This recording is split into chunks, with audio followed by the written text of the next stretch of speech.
as I said, we like to name things in a fairly obvious manner here in the West. So the name Mammoth doesn't come from the fact they've discovered mammoths there. They've never found one that I know of, but from the sheer size of the cave. They'd already discovered a cave in the area and named it Giant's Cave. And when they discovered Mammoth, it's a fair bit bigger than Giants. So they just needed to come up with a name that sounded bigger. So Mammoth it was. There's also a beautiful cave in the area that's got a nice lake at the bottom. That's called Lake Cave. And there's another one that looks like it's filled up with jewels. And that one's named Jewel Cave. And then the Marri tree. Looks like it's got the dark grey, but lots of scars over the bark. Will often have the sap coming out of the side of the tree. All of the trees pretty much down here in the southwest would be considered new growth.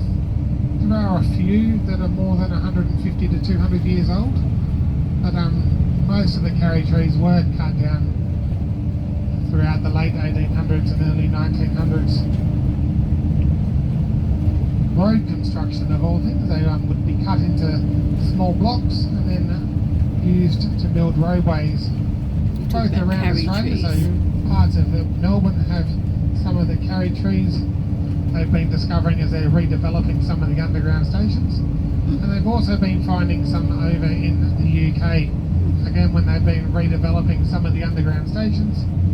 As they're digging through the different layers, they've discovered some of the West Australian karri trees as well as the jarrah trees that were used for the original road constructions.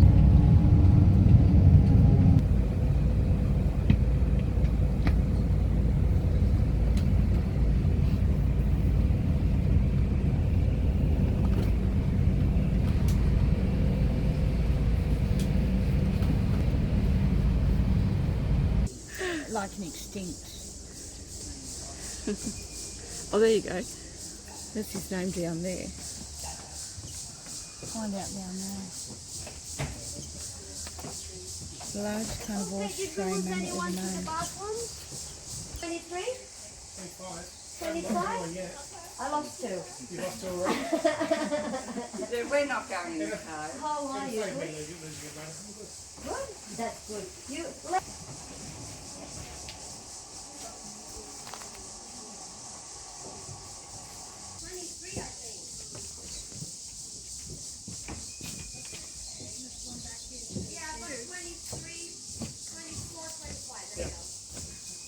More robust, and they had a bit of a short face. That's why they're called the short-faced kangaroo.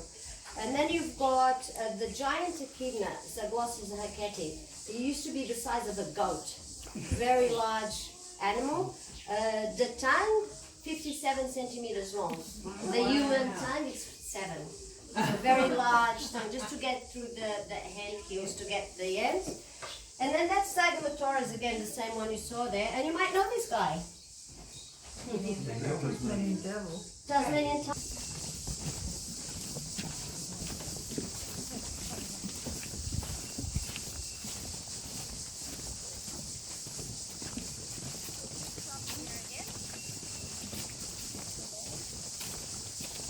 Go up to 80 meters high.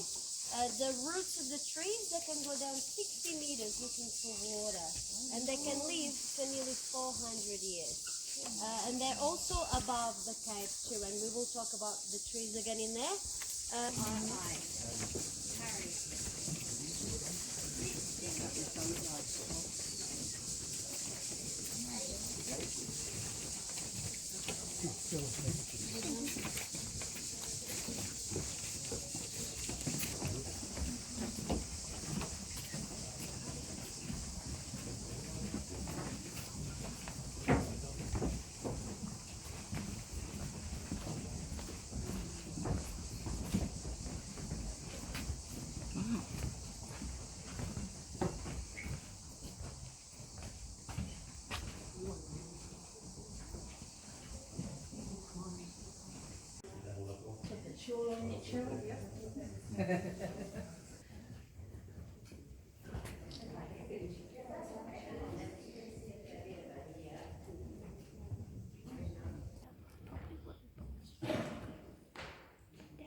So we can keep on coming this way a little bit. If you stick to the one side, because I can see there's people that don't belong to our group at the back there. They... Touch the stone. Explain to you very quickly how we get You this take them on.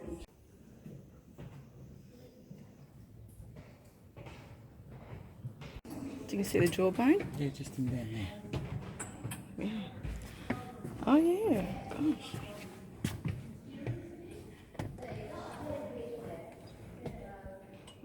Maybe down there. They've used our caves. Like I was saying to you in the beginning, we have more than 100 caves throughout the ridge, and we know that the Wandani used some of those caves for shelter ceremonies. That in fact we're not 100% sure because they didn't find any evidence here. So with the European finding of the cave goes back to 1895. The first settlers walking through the forest, they came across the cave, and then they decided that it's a beautiful cave to open to the public. So salt. Remember the trees? The roots. So the trees are above us as well. So the roots of the trees, they go down through the limestone looking for water. When the tree dies, the roots rot away and they leave holes through the limestone. And yes, the water helps as well because the water makes them bigger with time. So these animals, quite a few of these animals were walking up the top and they fell down by accident. For example, if you look at this area here, this used to be all open at some point. It used to be a very large solution pipe. But they get blocked and smaller because things fall down through them and the calcite blocks them as well.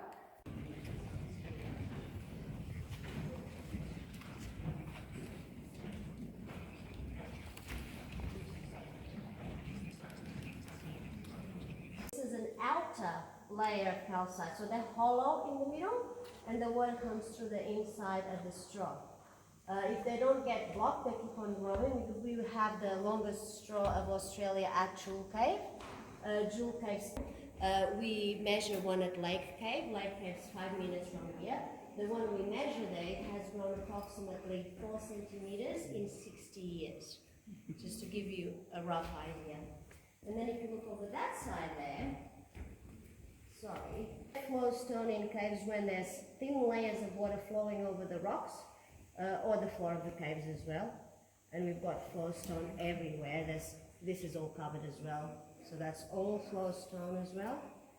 And then we've got something else. If you look over this side, see these ones? These ones are called shoals.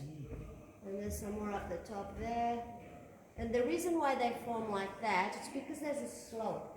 So the water, instead of dripping down, it trickles through the surface of the rock and leaves layer upon layer upon layer of that calcite. So usually where there's a slope, there's a shoal. And there's some above our head. Yeah, or shark fin. Some of them look like shark fins. And now, before we the bishop, and calcified tree root. So that's a solution pipe, one of those holes that now it's blocked, and that's the tree root that was coming down through there. There's another one over this side. If you look over this side, this one looks there, they're everywhere. And You should have something down there beside it.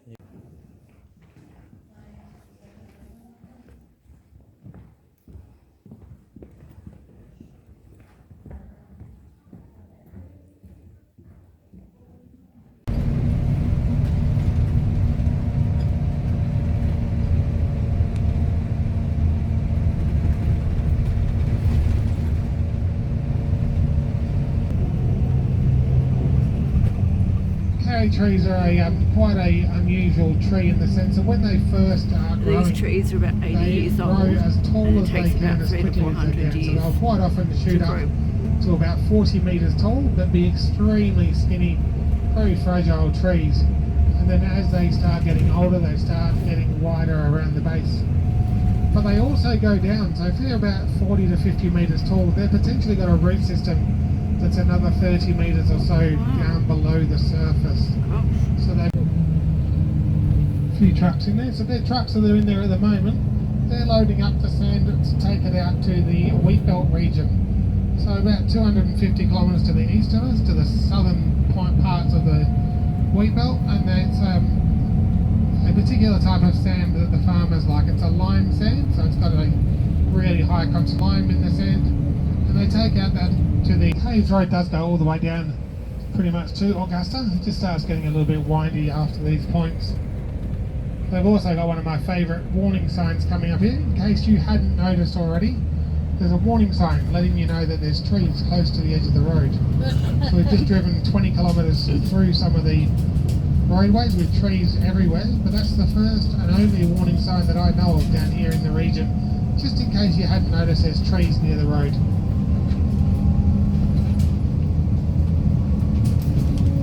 Signs only just appeared in the last couple of months, so I'm guessing someone complained when they hit a tree.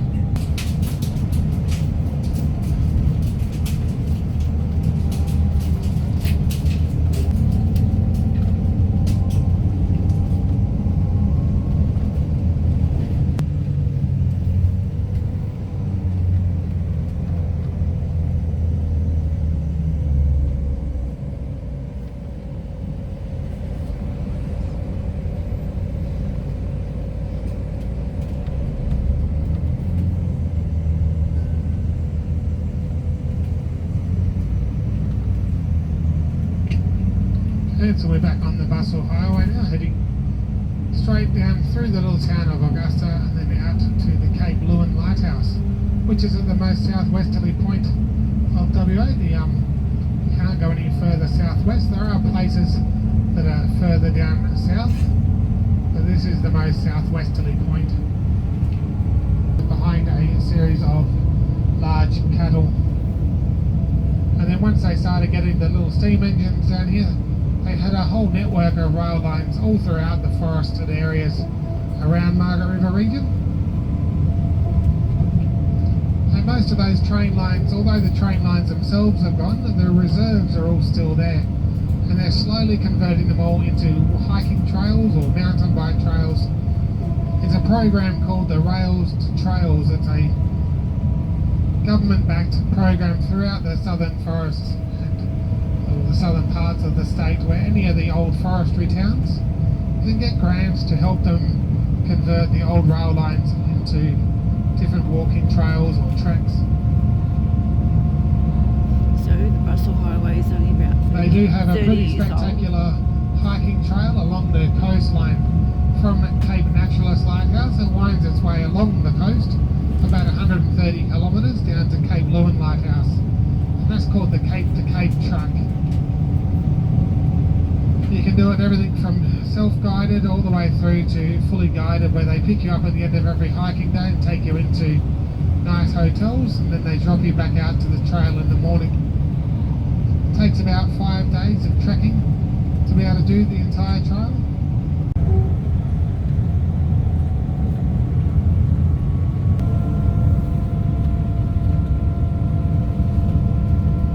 Road there on the right hand side.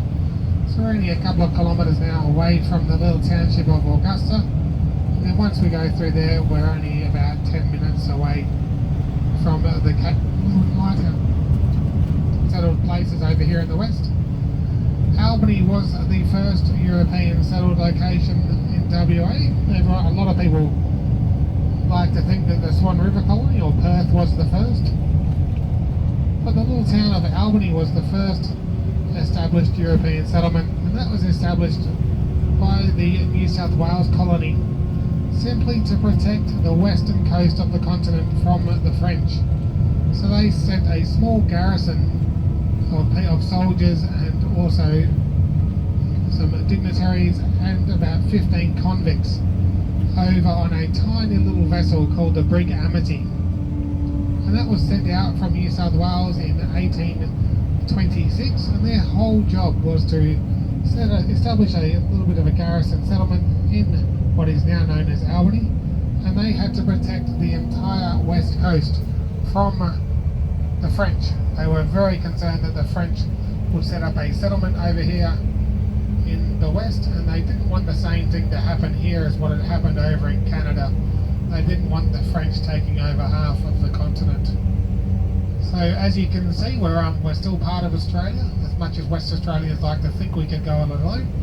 So the French didn't succeed, and those small garrison of soldiers and convicts protected about 6,500 kilometres of coastline all by themselves from the little town of Albany. So Albany was first 1827, then 2 years later the Swan River Colony in 1829, and closely followed in 1830 with a little settlement down here in Augusta.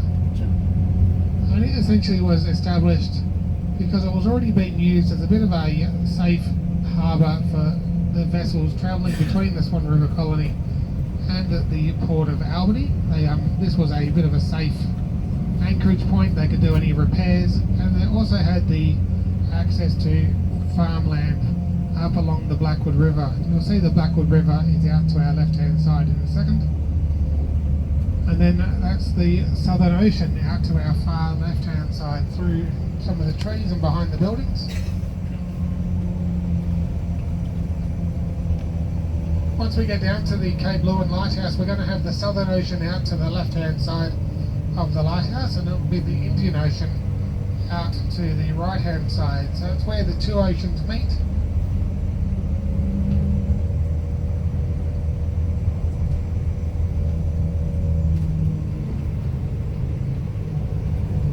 It's not too bad a day by the looks of it down there. It's a little bit of a breeze. It's about 27 degrees out there at the moment, so that's really hot for the little township of Augusta. You get down here some days and it's about 15 degrees and blowing at about 70 kilometres an hour.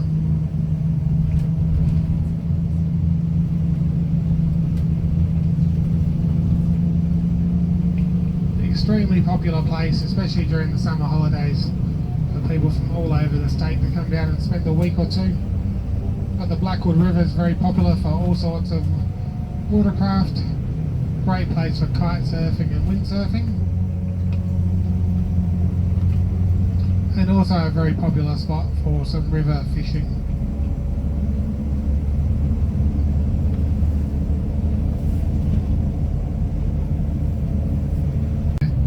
It's not part of a telecommunications. What it is, it's linked up to a global monitoring system for seismic activity. So that's linked to a cable that runs off the Cape Lewin Point, goes out into the Southern Ocean, and monitors for any seismic activity out in the Southern Ocean. So any underwater volcanoes or earthquakes out in the Southern Ocean are monitored through that cable and then sent over to a global monitoring system.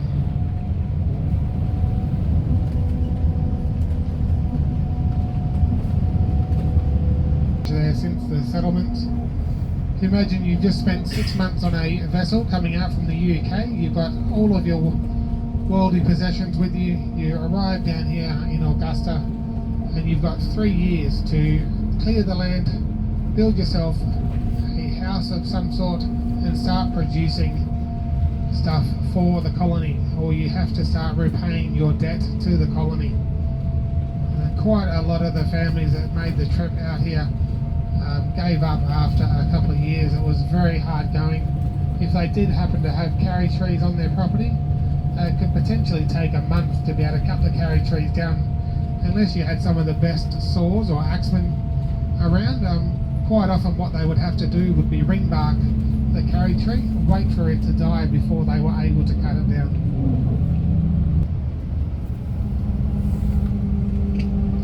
So there's the Southern Ocean again. That's Flinders Bay out there to the left. And there's a fairly new boat harbour we're going to be going past in a second that houses the local commercial fishing fleet, as well as some of the smaller charter fleet. But it's also home to a fairly unique business called Rare Foods. They've first of its kind anywhere in the world that's having success in farming a species of shellfish called abalone. So it's a fairly heavily restricted in the fisheries industry, but these guys are having a great success in farming them. They've sunk a network of concrete pylons somewhere out in the Southern Ocean. They keep it a fairly well kept secret, and they're managing to harvest a good supply of abalone, not only for the local restaurant industry but for the export industry as well.